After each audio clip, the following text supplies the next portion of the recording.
ចូលមកទស្សនាវីដេអូថែរក្សាសម្រស់និងសុខភាពបែបធម្មជាតិថ្ងៃនេះមុំសៀនឹងបង្ហាញបងប្អូនពីវិធីធ្វើស្ក្រាប់ខាត់ស្បែកដែលធ្វើឲ្យស្បែកសខ្ចីនិងទន់មាត់រលោងក្នុងរយៈពេលតែ15នាទី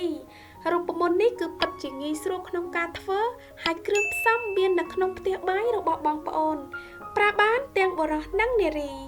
តោះតើមើលពីរបៀបធ្វើទាំងអស់គ្នាគ្រឿងផ្សំដែលយើងនឹងត្រូវការមានដូចជាលេលាបខ្លួនធ្វើឲ្យស្បែកសម្សៅតែខ្មៅក្រូចឆ្មានិងទឹកឃ្មុំដំបូងបងប្អូនត្រូវដាក់ម្សៅតែខ្មៅចំនួន2ស្លាបព្រាបាយបងប្អូនអាចប្រើម្សៅតែបៃតងឬម្សៅតែណាមួយដែលបងប្អូនមានរួចហើយដាក់លេលាបខ្លួនចំនួន2ស្លាបព្រាបាយ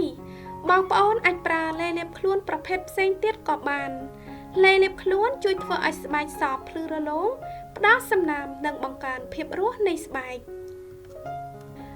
តែមានសារធាតុប្រឆាំងអុកស៊ីតកម្មខ្ពស់ដែលត្រូវបានបង្ហាញថាវាអាចជួយការពារនិងជួសជុលស្បែកហើយវាក៏ជួយបន្ទឹងស្បែកផងដែរ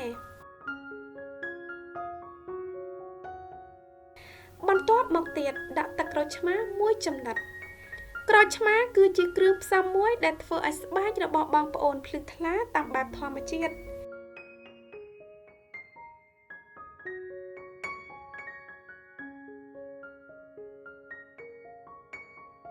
ចុងក្រោយដាក់ទឹកឃ្មុំ1ស្លាបព្រាបាយទឹកឃ្មុំគឺជាសារធាតុប្រឆាំងអុកស៊ីតកម្មដ៏អស្ចារ្យដែលការពារស្បែកពីរ៉ាឌីកាល់សេរីនិងរក្សាស្បែកឲ្យមានសំណើមនិងម៉ត់រលោងក៏ច្របល់គ្រឿងផ្សំទាំងអស់ឲ្យបានសព្វចូលគ្នាល្អ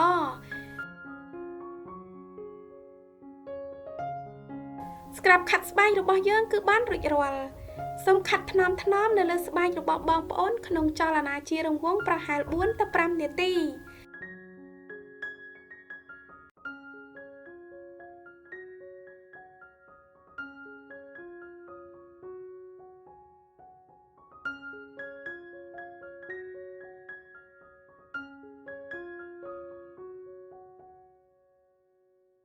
បន្ទាប់ពីខាត់រួចរាល់ហើយសូមទុកចោលនៅលើស្បែករយៈពេល10ទៅ15នាទីលាងជម្រះចេញជាមួយទឹកធម្មតាលាបឡេផ្ដល់សំណើមដែលបងប្អូនប្រើជាប្រចាំ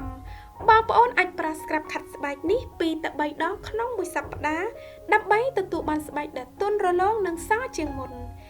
ខ្ញុំប្រកាសថាបងប្អូននឹងឃើញភាពខុសប្លែកគ្នាតាំងពីប្រើប្រាស់លើកដំបូងសង្ឃឹមថាបងប្អូនចូលចិត្តវីដេអូនេះប្រសិនបើបងប្អូនយល់ថាវីដេអូនេះមានអត្ថប្រយោជន៍សូមជួយចុច like ចុច share និងចុច subscribe YouTube Channel របស់នាងខ្ញុំផងណាសូមអរគុណបងប្អូនទាំងអស់គ្នាដែលបានទស្សនាវីដេអូនេះតាំងពីដើមរហូតដល់ចប់ខ្ញុំនឹងជួបបងប្អូននៅវីដេអូបន្ទាប់ទៀតសូមជម្រាបលាបាយបាយ